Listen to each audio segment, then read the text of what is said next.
Et recoucou. Après 2 heures de séchage, car la première couche... Oula, j'ai la tablette qui se fait la malle.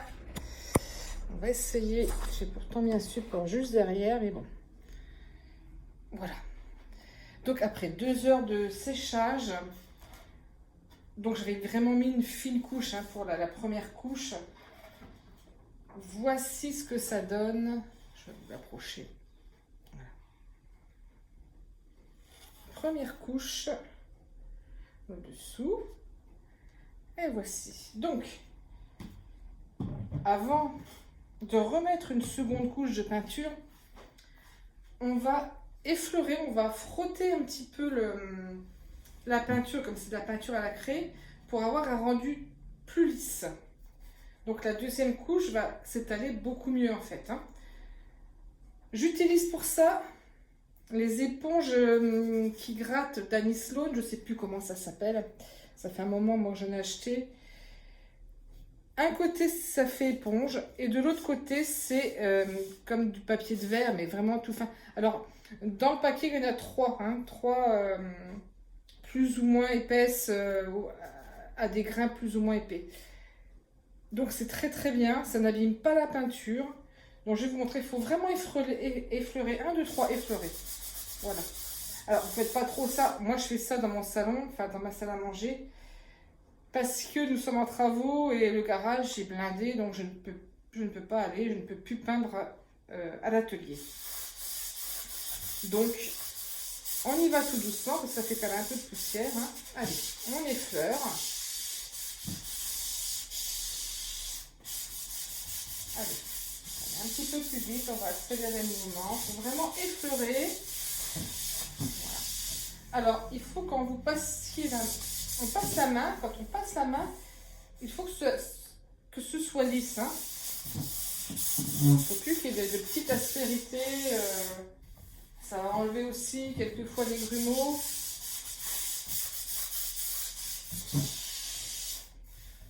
Voilà. Allez, c'est parti. Donc, on fait, hop.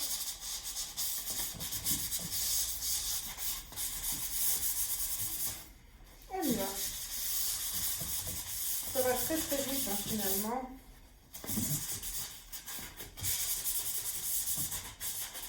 Mais il ne faut pas forcer comme un bourrin par contre. Si vous forcez comme un bourrin, vous allez enlever une partie de la première couche. Alors c'est dommage. Ce serait dommage de devoir recommencer.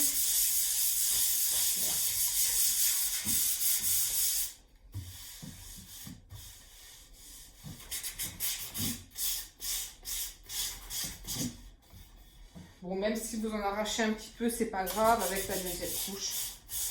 Ça ne se verra pas.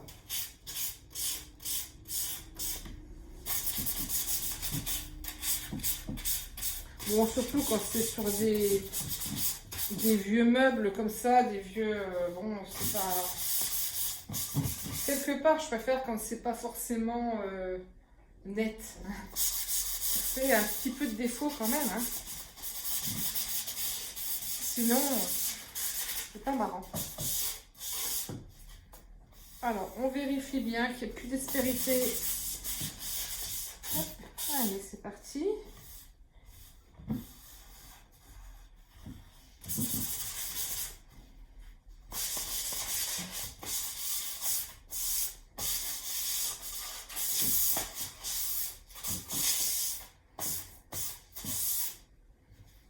Et dans les prochaines vidéos, je vous montrerai ce que j'ai fait à la maison. Donc ma salle à manger, bon, qui n'est pas terminée, il y a encore plein de choses à faire. Comme je vous dis, on est en plein travaux et c'est pas forcément reluisant.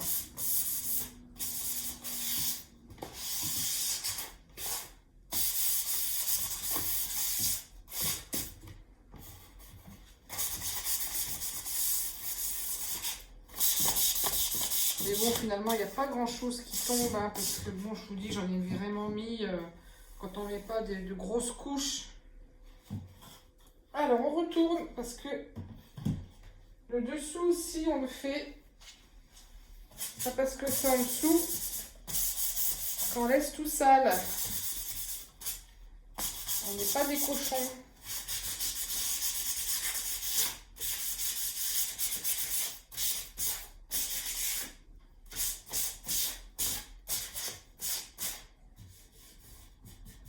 Là, c'est un peu rugueux parce que le bois n'est pas... c'est pareil, le bois est tout rugueux. Hein.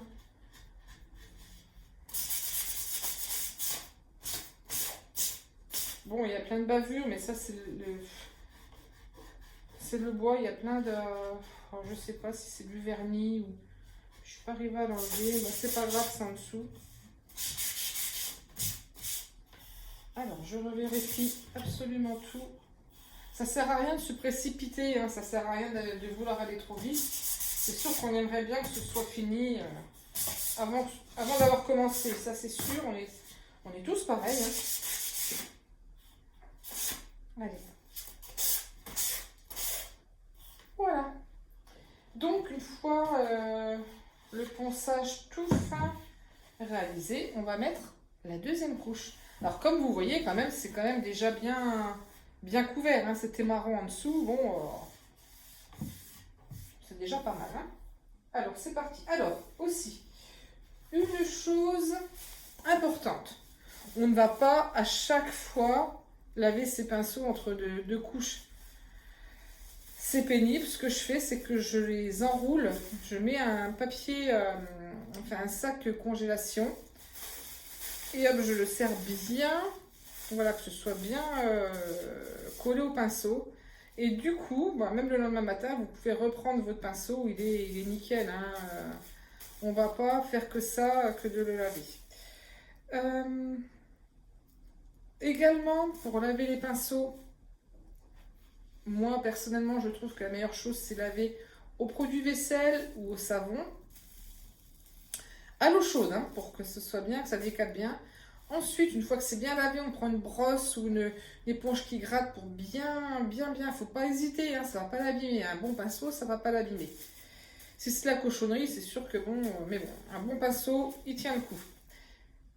Ensuite, je mets comment ça s'appelle? De l'après-shampoing. Et oui, je mets de l'après-shampoing, bon, au marché, hein, le moins cher possible. Je mets de l'après-shampoing, j'attends 5 minutes, je rince, et là, votre pinceau, il est doux, mais alors tout doux, même plus doux qu'avant que vous lâchiez, quoi. Je veux dire, il est, voilà, en plus, ça le préserve, il dure beaucoup plus longtemps. Allez, on reprend donc les pinceaux. Je vais mettre un peu de lumière, hein, parce que là, on ne voit pas grand-chose.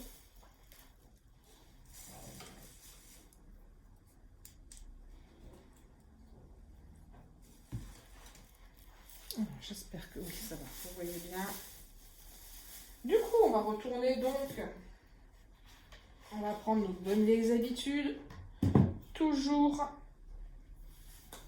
Je crois que je vais mettre encore un peu de lumière parce que moi, je ne vois pas très bien. Hop, c'est parti. Alors, le pinceau. Allez, on y va. Donc, je reprends mon petit pot de peinture Paris Grès. Bon, là, c'est facile parce que ça fait pas longtemps que j'avais débouché. Donc, toujours bien reboucher quand même ces pots. Hein. Voilà. Bon, là, c'est un petit parce que j'ai pas grand-chose à faire. Avec l'ouvre-boîte à pot de peinture Annie Sloan qui est génial. Alors, c'est parti.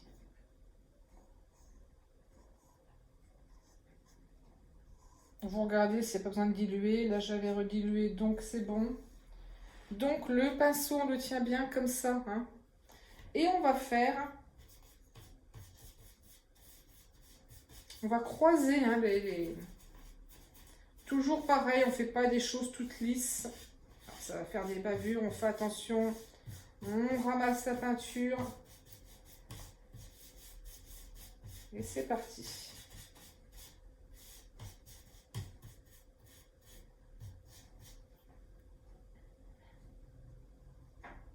Alors, c'est pas agréable de faire girer le cul de la sellette. Hein. C'est du bois un peu... à cette époque-là, il ponçait pas, enfin, il faisait pas... tout ce qui était à l'envers, c'était pas très joli.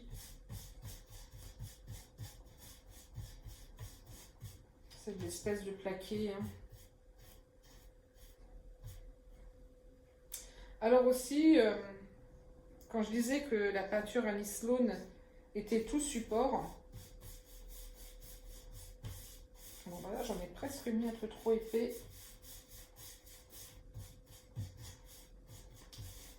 On peut peindre les tissus avec. Un vieux fauteuil où le tissu est moche. Mais vous pouvez repeindre le tissu et franchement, ça bouge pas non plus. Hein. On met à peu près 1, 2, 3. Après, on met la laque Anis Laune. Excusez-moi, je bégaye. Allez, je rajoute comme un petit peu d'eau parce que je trouve que c'est limite. Quand vous voyez que ça accroche un peu, n'hésitez pas à rajouter un tout petit peu d'eau. Hein. Toujours y aller avec parcimonie, tout doucement, hein, parce qu'après, si on en met trop, c'est une autre histoire. Hein. Allez, on peut faire aussi des mélanges. Hein. Vous pouvez faire vos propres mélanges. C'est parti. Alors là, ça va aller beaucoup mieux.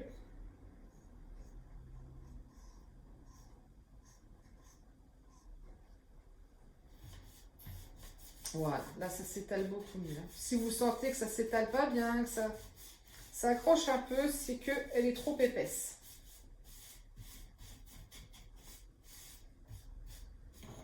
Bon, puis n'oubliez pas que de toute façon, on fait toujours plein d'erreurs. Moi, j'en fais encore aussi. Donc, c'est comme ça qu'on apprend finalement, hein, en faisant des erreurs.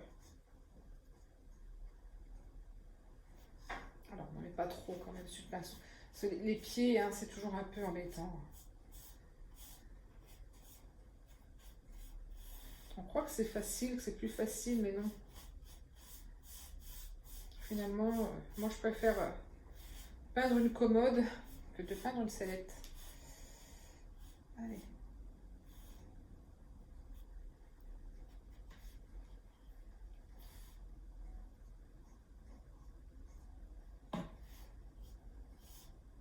Alors, toujours pareil, enfin, là je suis obligée de lisser parce que c'est les pattes.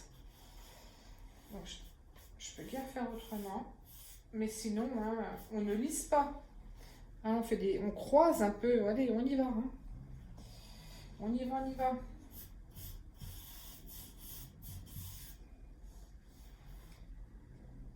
Je termine la sellette pour la deuxième couche et je reviens vers vous après. À tout à l'heure.